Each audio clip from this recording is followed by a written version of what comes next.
It says an error occurred with your guest destination. It didn't go to X for you. Yeah, I don't know what's going on. Something wrong with X today for you? Oh, it didn't go to my X either. Didn't go to my X either. That's weird because it's all been configured last time we did this and it worked fine. Yeah. Probably I think yeah. Mine isn't connecting to X now, so anyway, whoever is watching this on the replay, the usual technical issues. Oh, yeah, man. so X isn't loading, so probably All right. not working now. All right. Well, what do you? Okay. Well, we are on Instagram. Okay. It Awesome. looks like I'm live on Instagram. I don't know. All right. Cool. So we are here. Chubby, we are in our live. We had another time zone issue this week. I thought we were going to be going live Because at 11. someone keeps changing time zones over here. Yeah. This is the life of a digital nomad. You have to constantly be managing your time zones and your calendar shifting as you travel the world. Yeah, and then the world messes with you as well. I mean, you could say it's an excuse, but Europe is changing time zones tomorrow, so I'm gonna have to think about that and make sure that my calendar is up to date. Yeah. And for anyone watching, you are in Japan right now, relocated. It's 4 a.m. right there. So that's dedication. Dedication here, exactly.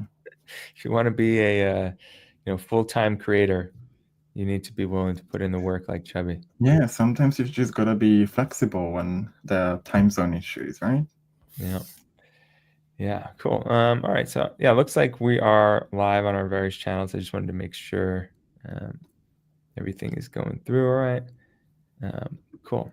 So YouTube, let's just check that real quick. Just, as I'm learning with all the technical issues, I want to make sure that we're coming into the audience all right here.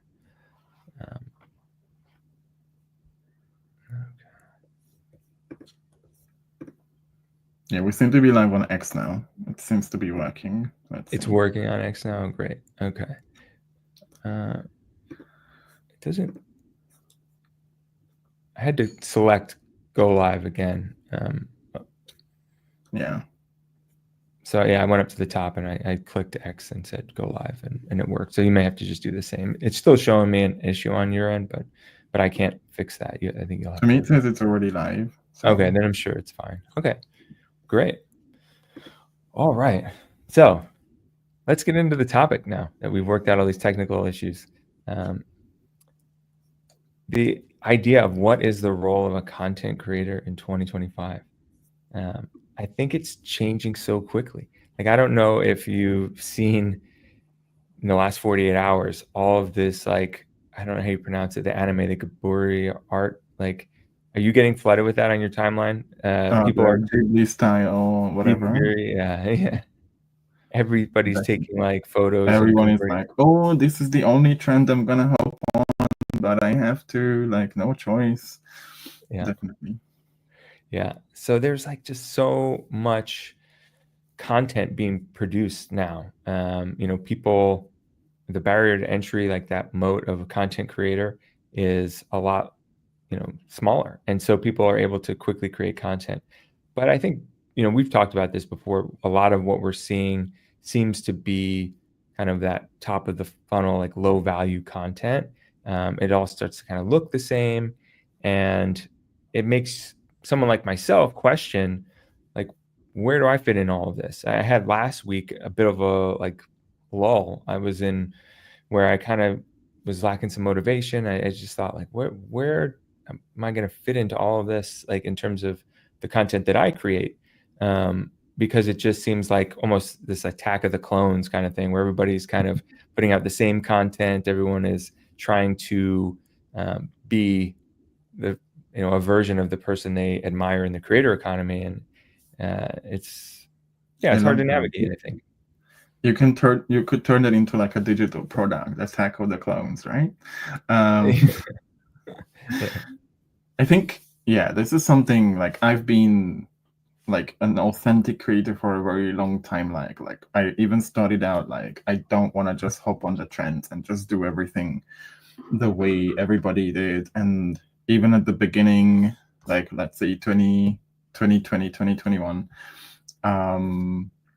that was one of my kind of superpowers that I was able to play with, that I was different. And I think it's a kind of slump that we often find ourselves in because, let's face it, the algorithms favor the things that have been repeatedly proven to be viral, and then people basically just reproduce it, right? They look at what's working, they know what hooks work, they know what formats work, they know how it's like a lot more about the design of a video, for example, the editing, than what people actually see. And then that's how everybody ends up each other's copy. Yeah. Yeah. And then it's tempting, I think, for creators to kind of pander to the algorithm. And myself, I think we think of ourselves as people who are trying to inspire some type of change or transformation for the people who follow us. We're living the lifestyle that we talk about. We're pursuing our dreams and passions, and it can sometimes be frustrating if you see other things being rewarded, like the recycled content. So it's tempting. It's tempting to like jump on that trend. Like Yeah, we could create absolutely. this like anime art right now and be like, I, I mean, everybody's doing it. It's like you said, people are saying, "Oh, this is the only one I'm going to do." But I wonder. Yeah, that's how trends are started, right? In a way. Yeah, I think it's like the first thing that people have to come to terms with is that not every platform is a platform for education. So like people don't go on Instagram and scroll. Like I teach communication a lot. So one of the things that I teach is that we have to be able to think about the context of how people consume our content. Because you can share the biggest, best, most amazing, impactful tips in a 1-2 minute video in a reel. If people didn't have the intention of like going onto Instagram, for example, to learn, to get educated, they are just there to kind of scroll their life away in their 10-minute break at work or whatever, then we already missed out on an opportunity of being discovered, being seen, because we're not catering for how people use that platform. And however much we want to help, this is coming from like, that purpose-driven type of entrepreneur that we both, I think, serve and help. It seems counterintuitive, right? But then what gets attention, what gets traction in a certain platform is not going to work in another one. People, for example, go to YouTube with the intention of getting educated, right? Yes, there are people who watch like people playing games, but you can actually create educational, more in-depth videos because people already go onto YouTube and they want to get educated. They are searching for certain solutions to their problems. That's not the same. That could not be the same in other platforms.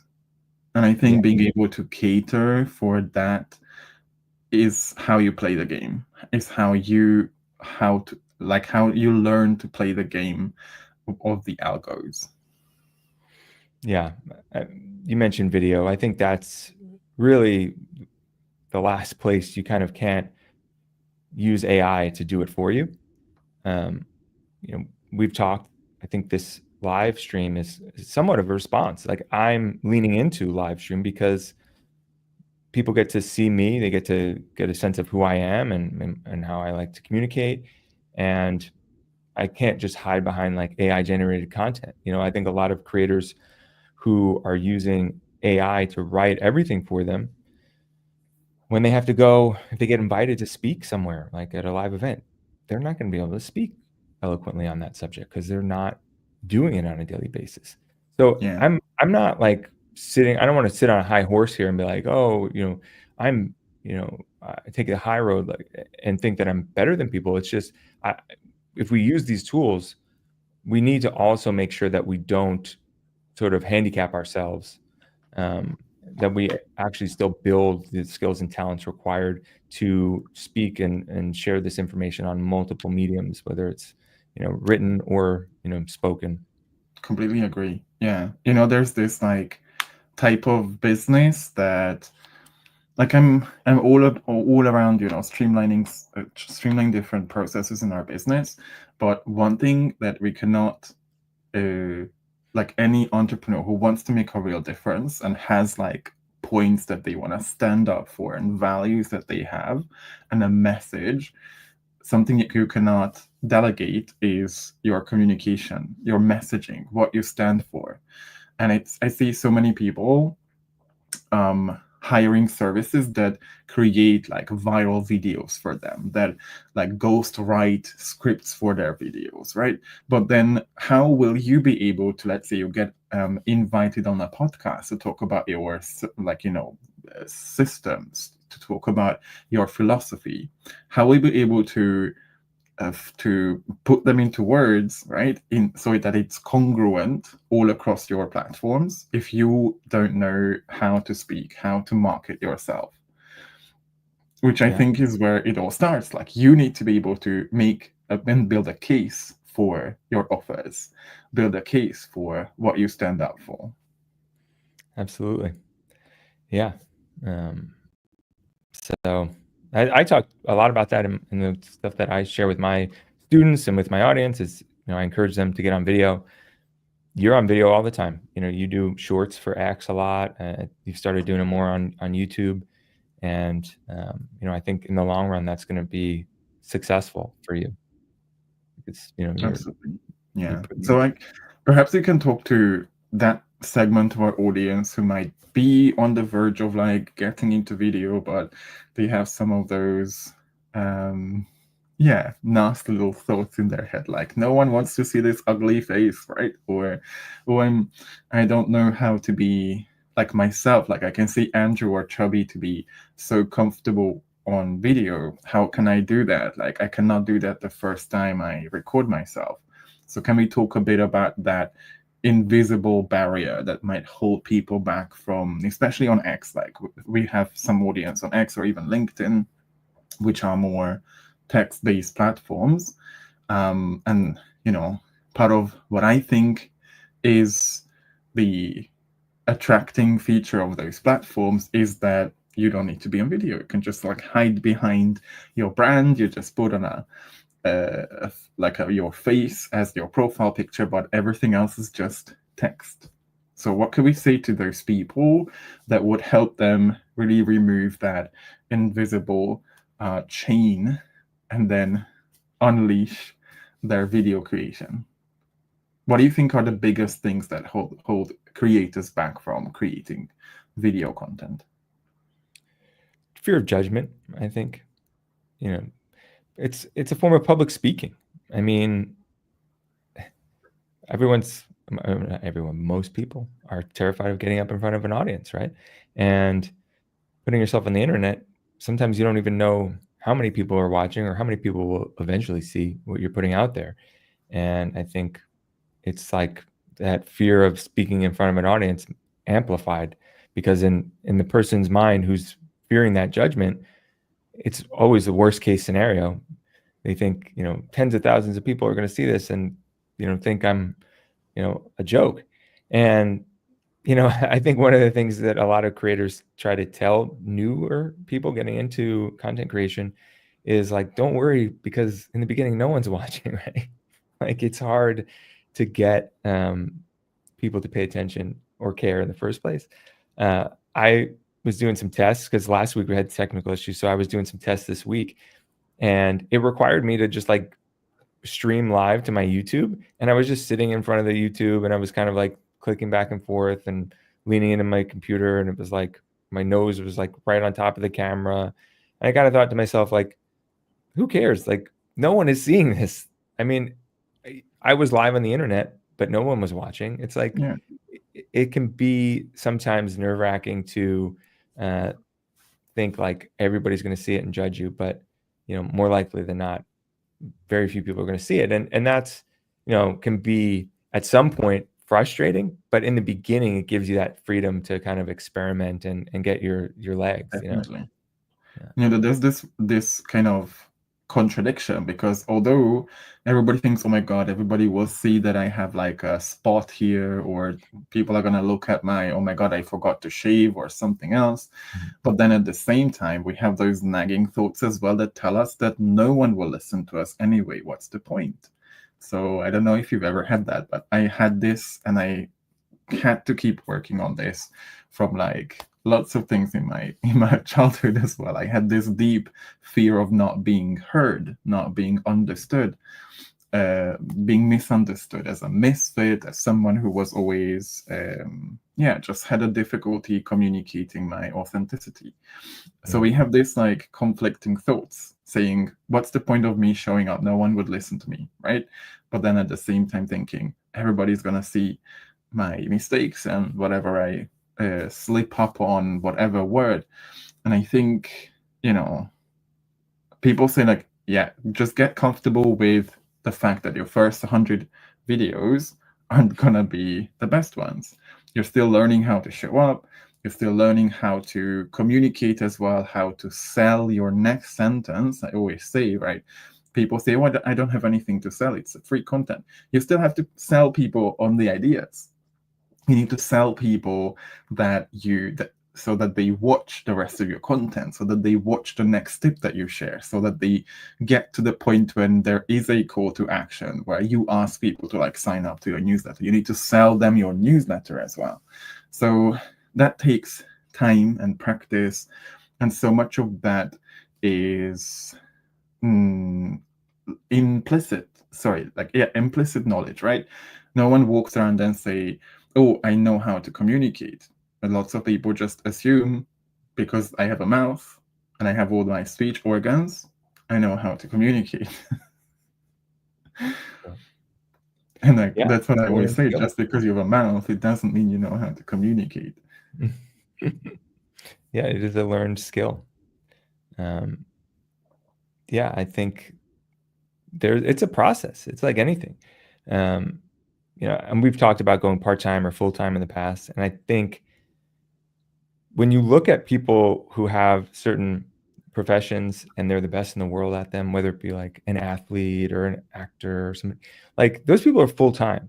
Like in our society, we look at people who lead their industry as the people that we learn from. And those people, in order to sort of push the boundary of what is possible in that field, have to be full-time, especially if you want to be, reaching people around the world. So when you talk about being a creator, I just think being part-time, I don't know how you're going to get that like good at it. It's like if you're spending all day long thinking about it, it's like similar if you were going to the gym.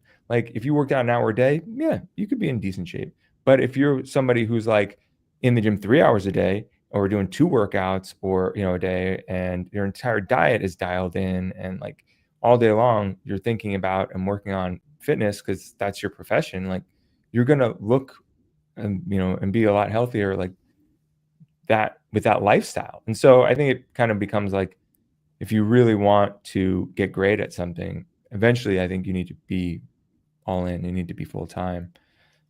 Absolutely.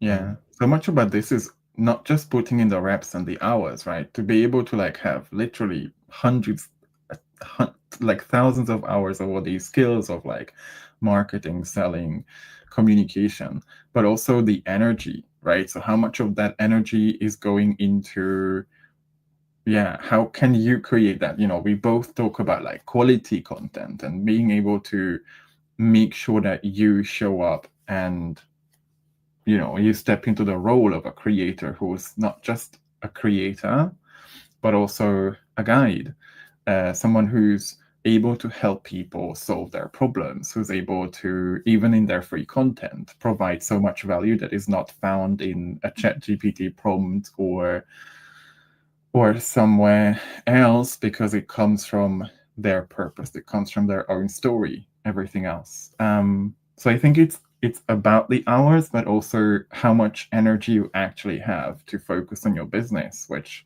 Yeah. is not going to be the same if you have a full-time job to focus on. Yeah, I'm glad you brought up your business because this is something that I think a lot of creators miss. They see the content creation rather than as a means to an end, like getting attention on their business. They see the content creation as the end in itself. And when that's the case, you do get into pandering to the algorithm, trying to maintain attention online, and it can be, Celebrating your follower numbers. yeah, I mean, it can be, I think it can be exhausting. I think that's why a lot of people who fall under the entertainer category of creator burn out because it's hard to like be kind of dancing for people trying to keep their attention all the time. But when you have a business that's bringing in revenue and you're just constantly like putting out bits of content that drive traffic, it becomes more of a portfolio of work. You have more evergreen content, you're driving traffic. Like it's not so dire that like you'd be posting 5 times a day on whatever platform is your platform of choice. So I encourage people who are trying to make a business of this to think of themselves as like a small business owner or a CEO of a company, a founder, and like the content creation is really just is dressing for their business and driving attention to that business. Absolutely. Yeah, it's that, I think it's like the engine, right? Part of the engine or the fuel eventually. Yeah, and I completely agree. Like I even don't necessarily like the word creator, and I think I posted about this a few months ago, saying you're not just a creator. What I believe in is that we are all, in a way, decision architects, meaning we want to be able to build up whatever you call it, funnel, bridge, system that helps people make an empowered decision so that they, for me, that's selling. And we talked about it before. For me, selling is guiding. So being able to communicate everything in my power so that that person that I want to help, that specific person, can make an empowered or at least an informed decision. And whether they make that decision out of possibility or fear, that's up to them. So for me, Yeah. content has always been that thing that helps eventually me help more. Because we got to a point, I think, in content that, as you said, there are so many creators out there. There are millions of people posting. There could be thousands of people in the same niche, in the same industry. So how do you distinguish yourself? How do you set yourself apart? And how do you use that to fuel your business? You build that into the engine. You build that into, that's just part of a cogwheel of the engine itself, right? So Yeah. to speak. There's a lot So more moving parts to the creator, to having a business as a online creator. I mean, a lot of people could be small business owners and then they create content to drive traffic to their brick and mortar business. Like, and then you can still be a creator in that sense. Like, maybe you don't have to solely be creating digital products. So there's a lot of different types of creators, but when it's a business, there's a lot of moving parts. And so you don't just get on there and create content and then wait around for X payouts or YouTube payouts. Like I think you could, but yeah, it's a bit naive strategy and it takes a lot longer. yeah. I mean, probably both, like neither of us focus on that type of creator, but in general, not using content creation as like your full-time job. You can if there is an opportunity, but eventually there's so much more impact you can make, so much more money you can make if you use that content to be part of the systems you build, to generate the leads, to warm people up, to provide more value. And I wanted to talk about how like people's expectations are super high at the beginning. They're like, oh, I have this expertise and I really love talking about it, so I'm just gonna keep posting and then I will have people lining up to want to work with me. And then all I need to do is just give them all the, everything I know, like give away everything for free and be myself. So how much do you agree that these two will be enough in 2025? No, of course not. I mean, you need a business strategy. You need, What? yeah. I cannot just be myself and talk about building in public and expect, 7 figures. Yeah, I think I don't know if you've noticed, but I've been seeing posts come through Build in Public community lately, people venting frustration about like, I've been at this for a year and a half. I've built 5 software as a service projects and none of them have made me any money. And they're starting to like turn on the leaders of that community a little bit because they feel like, I think, a little misled. Um, Yeah, I think the missing piece many times is that, the positioning part. Like there's so much we can, I don't like to use all the technical terms because some people might not be might not know these words like market saturation. But because there are so many different people out there, we need to be aware that, for example, your potential client, who could be a few decisions away from wanting to work with you or investing in your services, might be considering 4 or 5 other people already, might be saying, oh, this offer is opening up in a few months, or oh, I really want to work with that person, because there are multiple people helping certain people with the same problems. They have different offers, they obviously have different values, so many things that we can set ourselves apart with. Part of the thing that I teach in my messaging programs. But we need to be aware how that person who is checking out your content is already exposed to lots of other people, what they say, and we need to build a case for why ours, whether you like it or not, you've got to build a case for why yours is a faster, better, more efficient, more logical way for them to get that transformation. If that element of that core premise, that I call it, isn't there, it's going to be really hard to set yourself apart and your program. Yeah.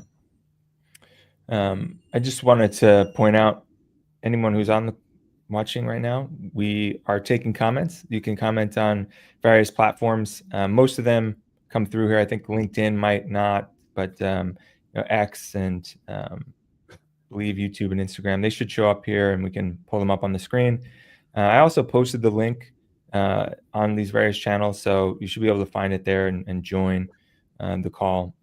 If it's not on, I don't think it's on Facebook, but if you're on Facebook, go to one of the others and sorry, yeah, just try to join the call. We'll do what we can.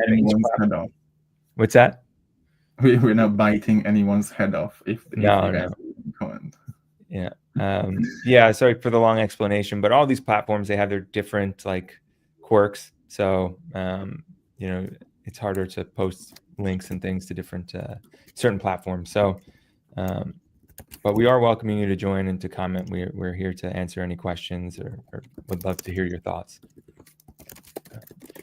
Yeah. And I think, so like part of this was also, I think, our meta is involving your audience in your content creation or in the way that you're responding to your audience as well, right? I see sometimes even creators posting like 5-10 times a day, but then ending up not replying to the comments, ending up not encouraging people to like keep interacting. Let's say on Instagram, not posting stories that would allow people to get the BTS, to get the, get to know the real person. So much of building that personal brand is about the personal stuff, how you invest your time in your the active part of your audience. Yeah. You asked earlier, what would I say to people who might be nervous about getting on video? My wife asked me that the other day. She's like, why do you think you were like so comfortable getting on video? And I don't know if I was as comfortable in the beginning. I think like anything, you get more comfortable the more you do it. But I was kind of committed to doing this, to building this business, to being someone who creates content around his business. And it was kind of like I had to just jump in the pool. and say like, I'm going to swim, I'm going to figure it out, and come what may. I think it's like that mindset shift, that commitment where you're like, I can handle this. I know I'm going to be learning a lot and I'm going to stumble a bit, but I'll get better.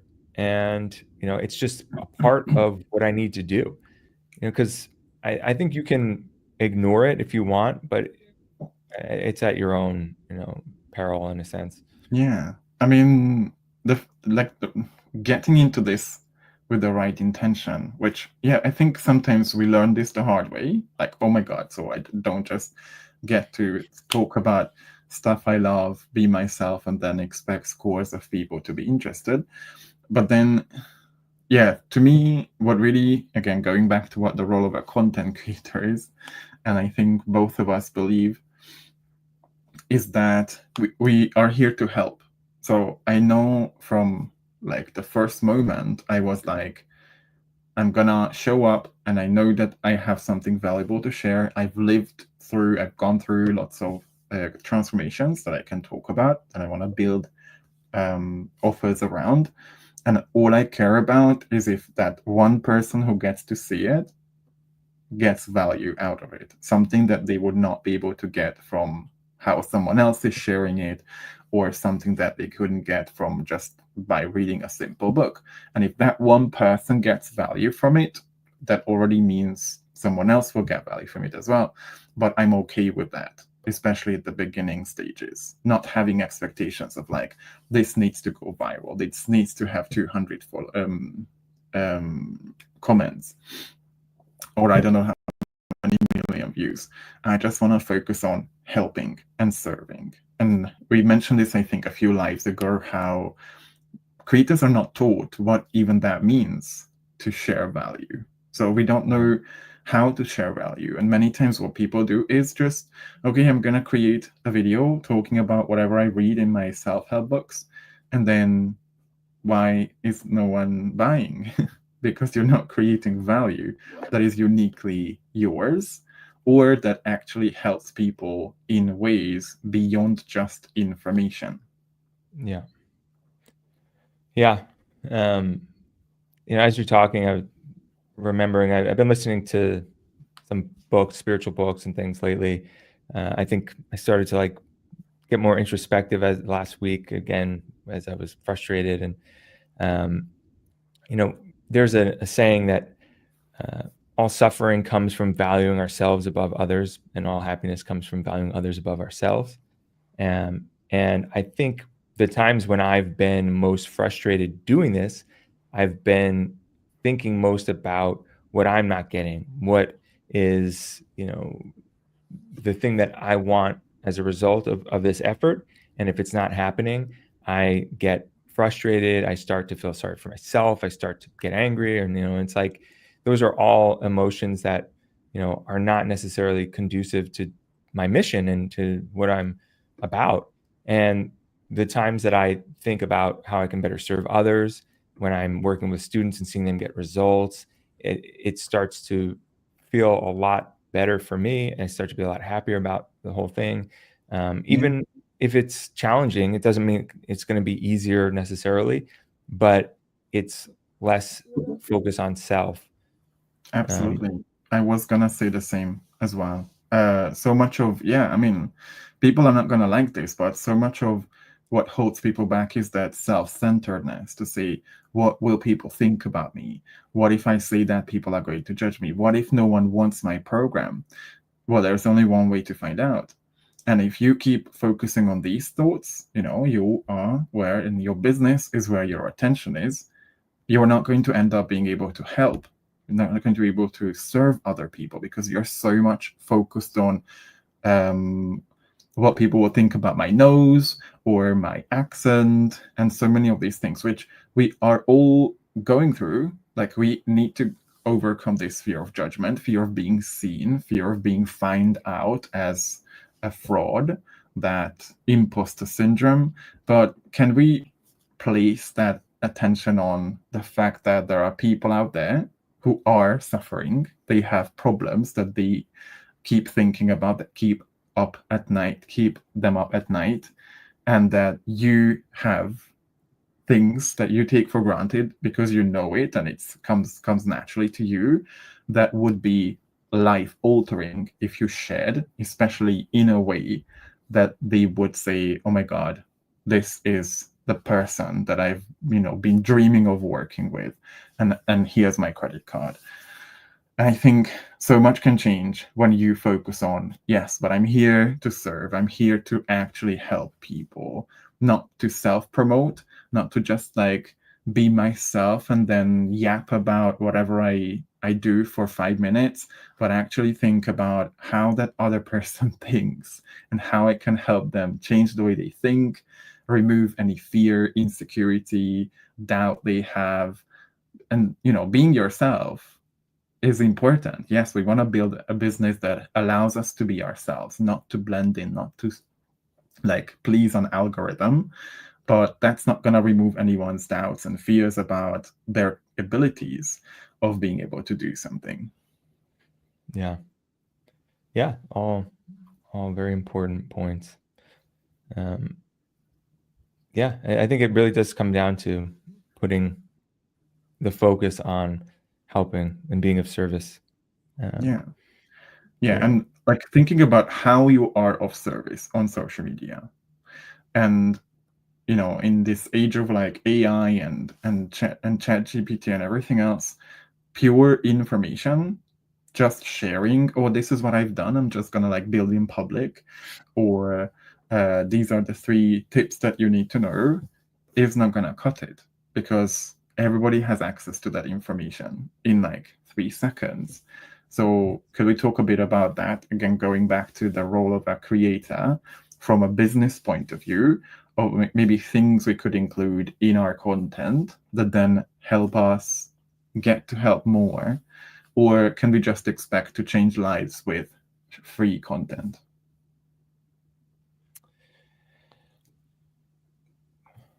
So sorry, I was just checking comments on Instagram, but the question, you just rephrase that question one more time. I heard the last part about like if we are yeah, everybody watching, Andrew's still practicing how to be a host and how to, as a man, focus on multiple things at the same time. Yeah.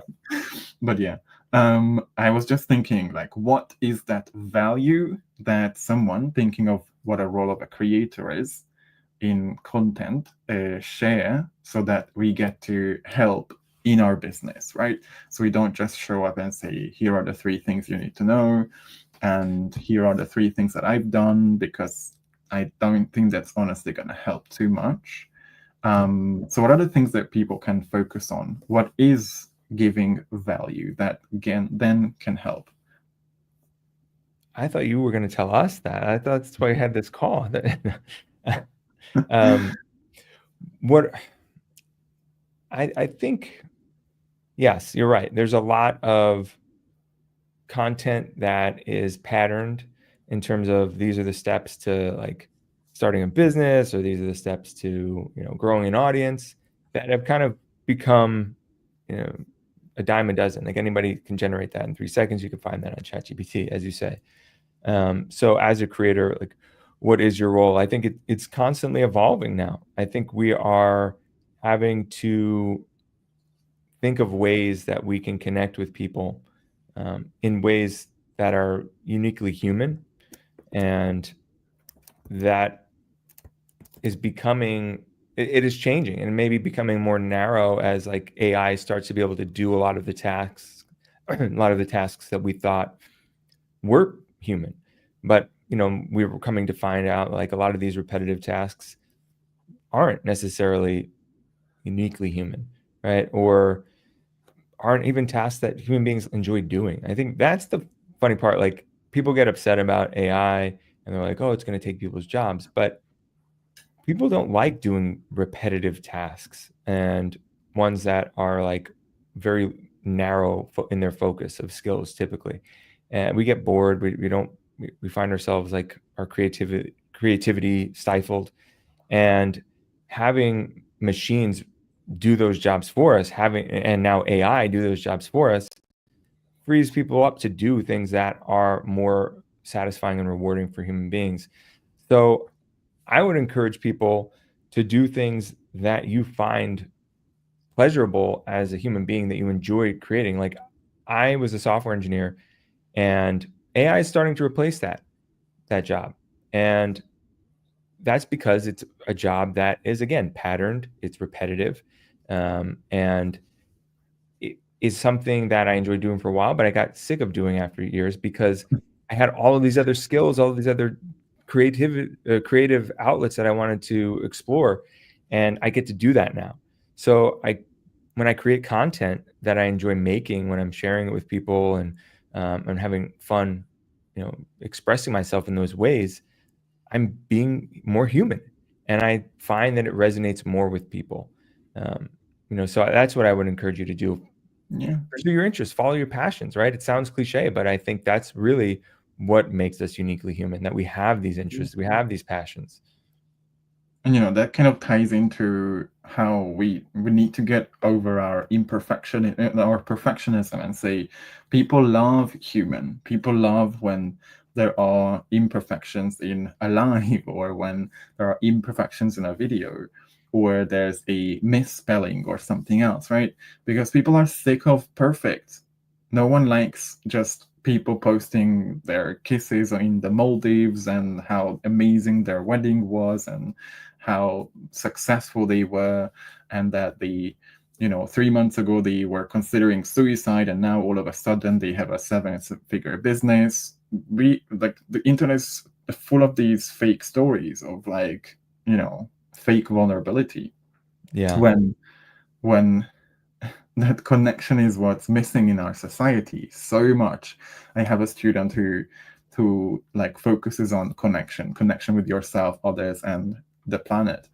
And I think so many people forget how people they have this hunger for real connections in the online space, which many times, again, that self-centeredness hold us back from allowing. And I just posted about this today as well. Like, who are you creating content for? To the 99% who wouldn't have the means to invest anyway, and would find every single reason to criticize you, judge you in ways that you can control, or for the 1% that sees you, your soul mates, so to speak, soulmate clients, your soul tribe, who will then become part of you, something bigger, who share a vision with you, and who you'll be able to make a bigger impact on. So many times we don't consciously think about creating to that 1%.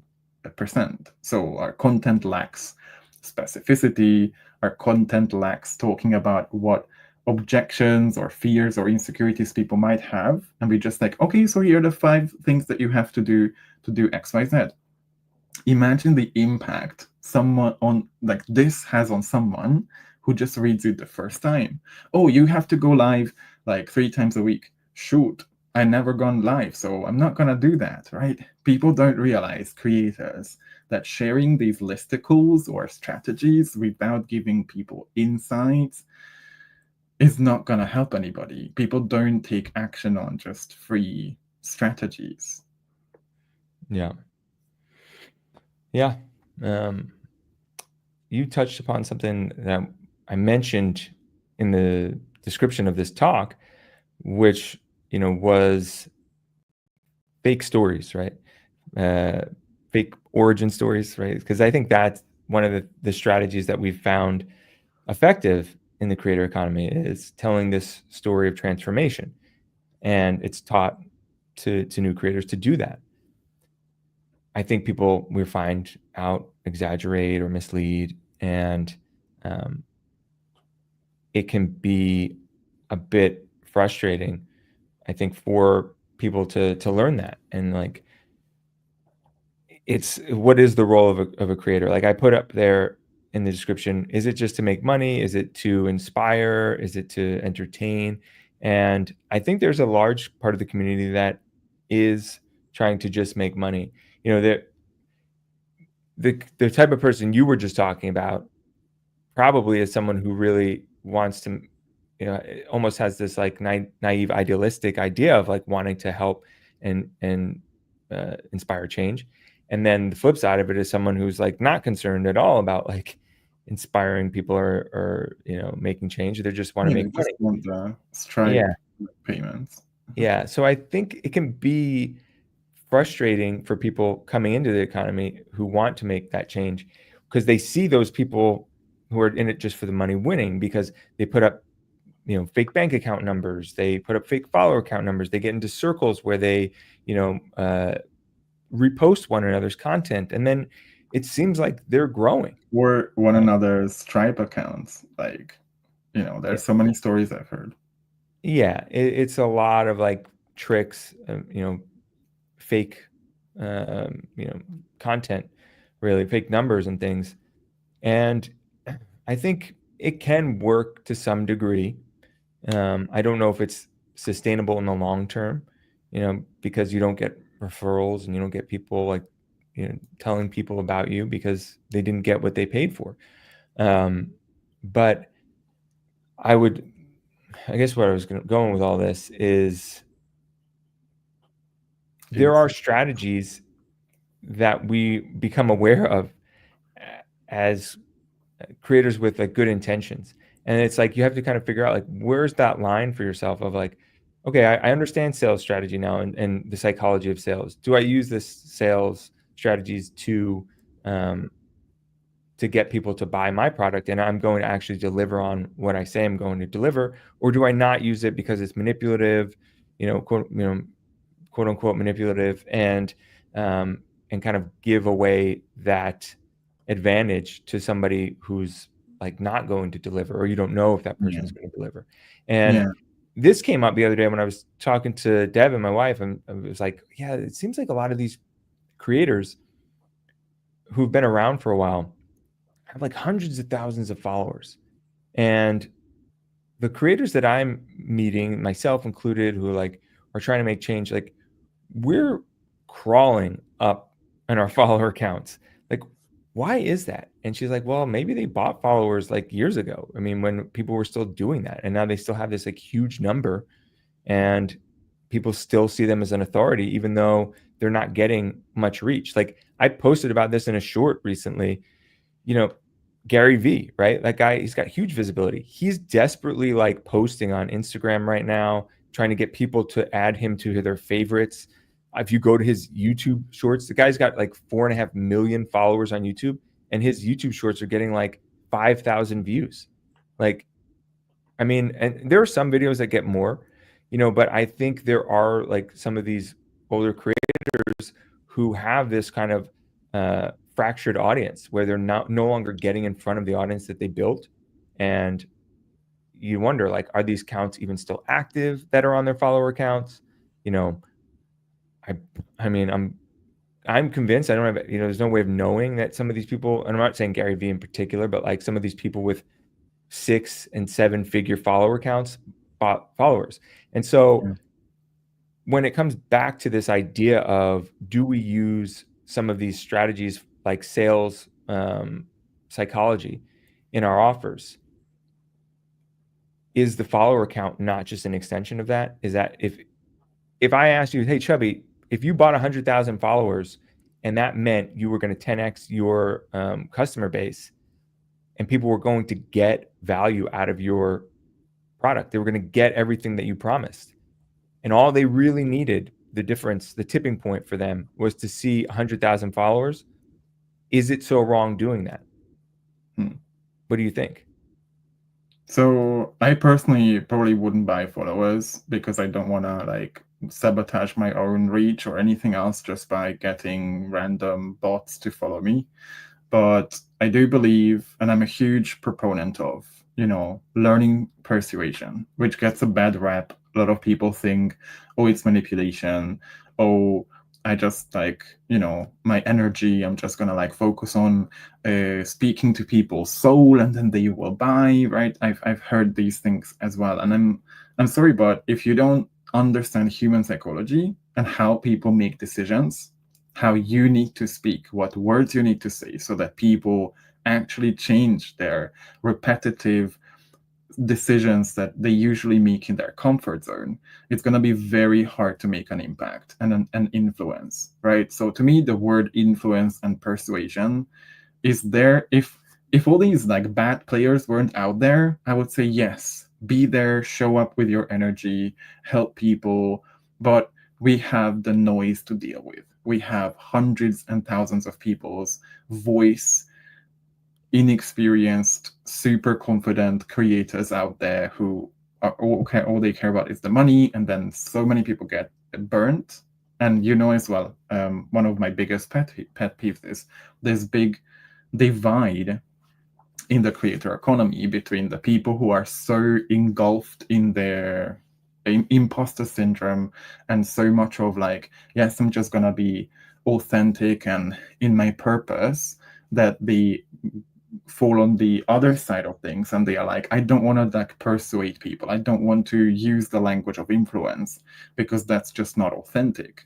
But if that's what you need so that somebody finally says yes to the transformation, then is that a bad thing, right? So I would say no.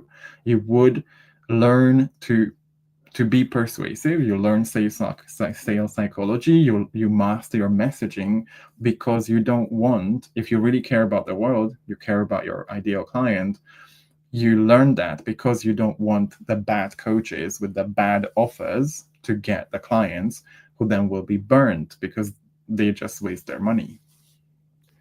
Yeah, and it's unfortunate because what ends up happening is when there's an opportunity, for whatever reason, just human nature, there are people who are going to exploit that opportunity there, and they don't care about leaving things worse than they found them.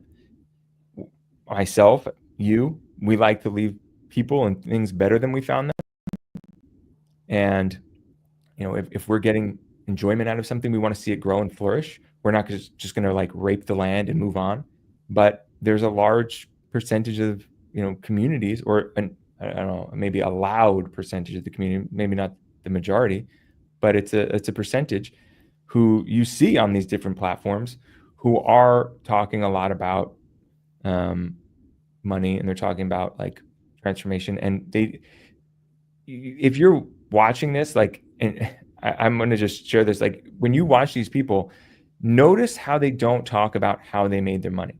They're talking about this course that you're going to take to make money that's going to make them money, but they don't tell you how they made their money, right? So a lot of times there's lack of transparency.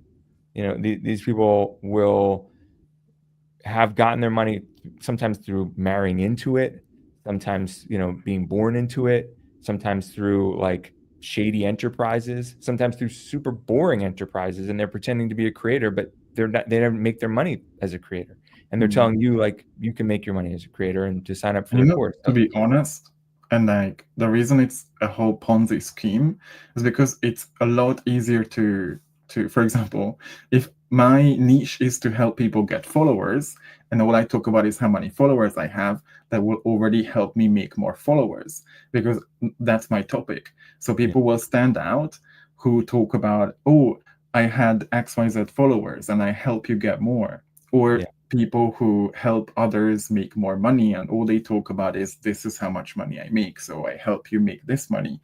It's going to be a lot easier for them to get in front of a bigger audience because all they talk about is how they help others make more money. You know what I mean? So they build this kind of Ponzi scheme of talking about the same thing that they have achieved, and it's all about just surface level numbers. They don't talk about how that even helped people's quality of life, how that helped people save time, and everything else that, first of all, people consider when they invest in someone's program. I don't know if everyone knows this, but Money X, or Money Twitter before it was X, like it's really struggling. Like the platform, I think, as a result, is struggling because of that community. And like you can do enough damage that it just becomes like a critical mass and the thing like turns nuclear. Like that, I go on LinkedIn. I popped off the other day on LinkedIn because I just was so frustrated seeing the same quotes recycled from LinkedIn creators over and over again. Like they were just almost like they were passing them around the room and like, we use this one today. Okay, use that one today. And like slapping their name on the bottom of it. And it's like, I've seen that quote 45 times. You just did some AI generator that put it on like a billboard somewhere and made it look like it was superimposed on some real scene. And like they all just all day long, that's the content that comes through. And at some point, it's just mind numbing. And I think people get tired of it. And then nobody goes on LinkedIn anymore for content, right? So you have to, like, I think, be a bit of a caretaker as well as a creator. Like, create content that's valuable. Don't just like scorch the earth and like take your money and run. You know, yeah, I mean, maybe I'm too idealistic at times, but I think there is some level of responsibility that we have if we're going to get this type of platform. So, I don't know. Yeah, I mean, there's this thing as well called the dead internet theory. I don't know if you've heard of it. Right. Yeah. So Yeah, I mean, a you lot can of explain it people, to people. people won't really find any more value in checking out social media or even blogs or anything else because a lot of it is already created by AI. What do you see on X? You leave a comment and you immediately get a like by a bot, like a male named female picture, and I'm like, what the hell is going on? And so much of this is because people want to artificially, generate more likes, more follows, and everything else, instead of, like, what's wrong with having 100 followers? Can I not still show up in my full power, creating content that actually makes a difference in someone's life, that invites them on a bigger journey, that gets them to see how they could get a lot more if they sign up for my newsletter, or anything else that builds demand? Yeah. What's I mean, wrong with having, I don't know, 200 views on your video if that's something that made a difference, that changed someone's life, or the way they look at things that they struggled with for years? So we get caught up so much with the numbers, when if you truly focus on purpose and you truly focus on that heart-centered communication, then why does that matter? I think it comes down to having enough of a reach that you can generate enough income, right? Because of that 100 followers, if all 100 of them are clients, like, yeah, you're doing great. But if, only one or two of them, you're going to have a tough time, leaving your job and focusing on your business full time. So I think it becomes desirable to have that reach to get those customers. Yeah, but I mean, a huge part of it is also how you get to decide, in a way, the people that you attract. Not in a way, because that's 100% your responsibility. So what I talk about many times is how so many people, the way they communicate is speaking to that struggling person who is so deep in their shit that they don't even have the means or the intention to make changes, instead of really focusing on the people who are showing up for themselves. They just maybe need a bit of a nudge, but they are the ones who are willing to invest in themselves. They have the means, or at least try to find the means, and then eventually become your clients. Why do we want to build a business trying to beg people to make changes who wouldn't want to become part of the 10% who actually does the work anyway? That's a disservice to you, a disservice to the people you could have helped if you channeled your energy into them. I call them the scroll patrol segment of your audience, instead of the power players who are like, yeah, tell me what I have to do. Where do I book a call with you? How do I pay? And then it's a lot easier to work with them, build a business with them, but it's all around the communication part. So we don't need to keep begging people and convincing people, forcing people to do things that they wouldn't do anyway. A huge part of, I think, the messaging framework that I teach is that you can have a video that just goes in front of 200, 300 people, but because your messaging is dialed in and it's focusing on those people who are willing to show up, who are willing to put in the work, then you can make a lot more, you can help a lot more if you focus on that. Yeah. We have a question on Instagram that it didn't show up here because I don't Yeah, I don't connect, know why but it's not it's showing. actually it was from my wife who's watching on Instagram. And it goes back to our conversation earlier about getting on video. And I'll pass this one to you because I'm sure she wants to know your thoughts if she's asking. She said, good points about being nervous and getting started creating. Do you think your business branding needs to be clear before starting to create online? So I always look at branding, messaging, right? All of these things as something that keeps evolving with you. And I haven't seen any creator who started out with the same branding, the same ideas, the same philosophies, and then, as they had, like, let's say 5 years later. So I don't think you necessarily need to have like your branding nailed from the first video you show up on, especially because I think nowadays what really gets people's attention, that builds connections, that builds trust, is that unedited, no fluff, really raw, just get my phone up, treat it like I was having a FaceTime conversation kind of content that gets favored by people. Not necessarily the algorithms all the time, that depends, but we don't need to get so concerned with branding. Sometimes I even think that the branding part, like focusing on the fancy little details of like what color my button should be and how big my logo should be on my website, right, is part of that 80% of the work that doesn't move the needle, instead of really focusing on the sales psychology, the marketing part, the getting in front of more people, and the impact we can make. Yeah. I have a confession. I don't do those types of videos that you're talking about because it's nerve-wracking for me to be out in public, kind of holding up my camera, doing like a selfie video. I kind of cringe at the thought of doing that. And that's a sign. Yeah. It's a sign that maybe I need to do that. Yeah. So, I always look at it like, you wouldn't cringe if you just had a talk. Let's say a friend of yours just ask you some tips and you just got your phone up and then had a FaceTime with them. So why would we cringe if we do the same when we are being recorded? I have this hang up about like the influencer wave. Like, you see it made fun of in commercials where everybody's like kind of walking around with their phone doing their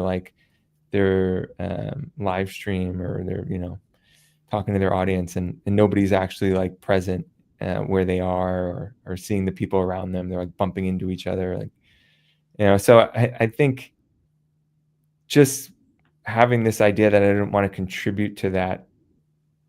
Do you like the authentic videos that I create? Do I like the videos that you create?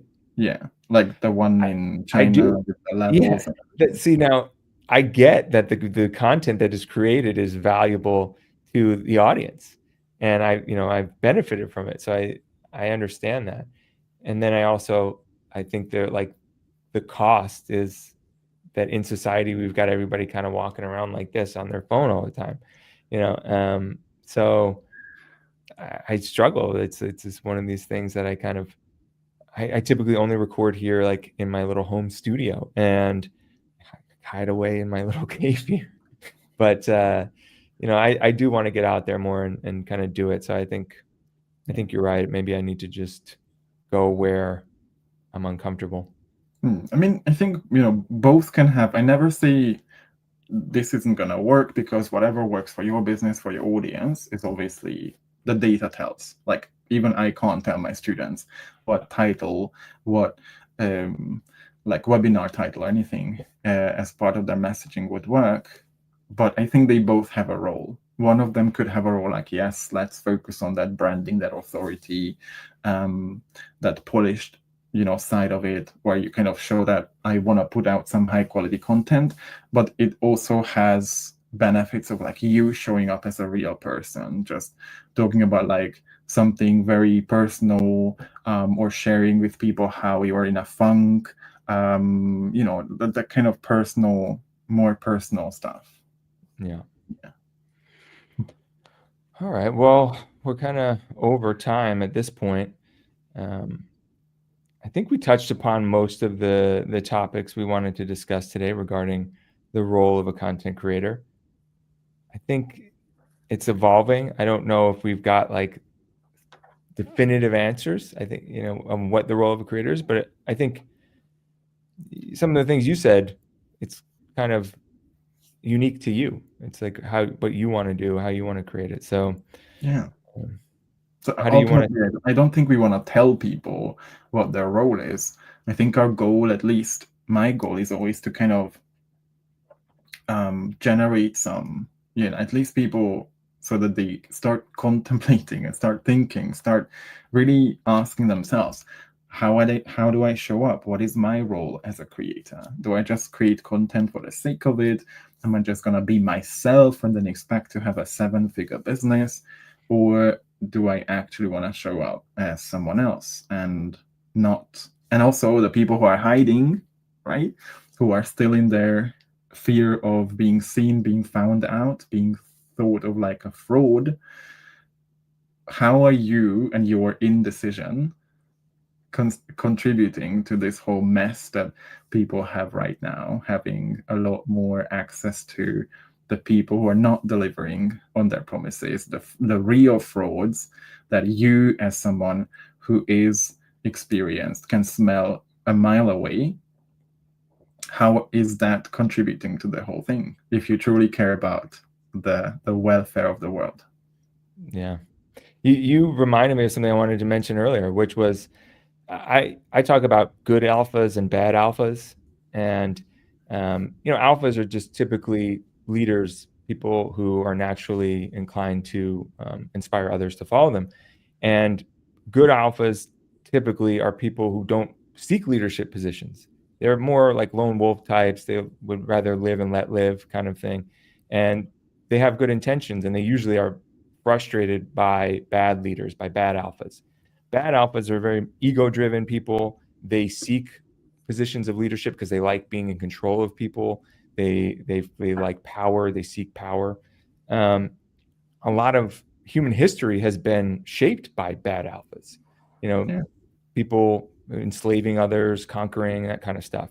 And we see this even today with business. And a lot of people get frustrated in their corporate life where they kind of feel like they worked for some bad boss and they, this company is evil, right? Like, I don't want to work for them anymore. And they get frustrated. And I think the people that you're talking to, people who are afraid of getting out there and putting themselves out there, I think they're good alphas. I think these are people who want to make positive change, but don't necessarily want that responsibility of leadership. They don't want eyes on them. They don't want people necessarily following them in the real world, like where they take on that burden or responsibility of leadership. But I think the world needs more of those people. You've said this before. Like, we need more people who have good intentions to have money, to be making positive impact. So like, if you are out there watching this, you're somebody who is nervous about putting yourself out there, you're probably one of these good alphas. Like, you should do that. You owe it to society to take these positions away from these bad alphas who are in it solely for their ego, solely for themselves, solely to control other people and to their own benefit. Absolutely. There's a huge misalignment, right? Somebody who wants to make a real impact, who's purpose-driven, who's heart-centered, but then hiding, trying to like convince themselves that they don't want the persuasion, that they don't want everything else. That's already a misalignment. So if you care about the world, you have a moral responsibility to show the world that good people can become rich, that good people can make real influence and a difference in the world. That is our responsibility as individuals. Yeah. Well said. I think we'll end it there. Anyone who I think it's a good place to end, unless there was anything else you wanted to say. Yeah.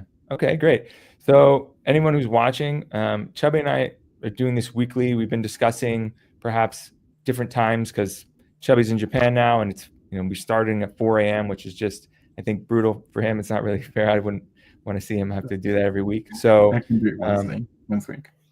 what's that? I can do it once a week, but yeah, we can look for other times. Yeah, so the time may shift or not. Like we'll keep you posted, but we will be doing this regularly, and just look for us going live on the various platforms. We'll try to post the link so you can join. No one else joined today, but we do welcome people to come on and get on video. We really encourage you to comment. We love comments. So next week, show up, bring your comments. We'll post the topic ahead of time, and we'll look forward to seeing you there. All right, Chubby, thanks for joining. Yeah, thanks so much, Andrew. Take care, everybody.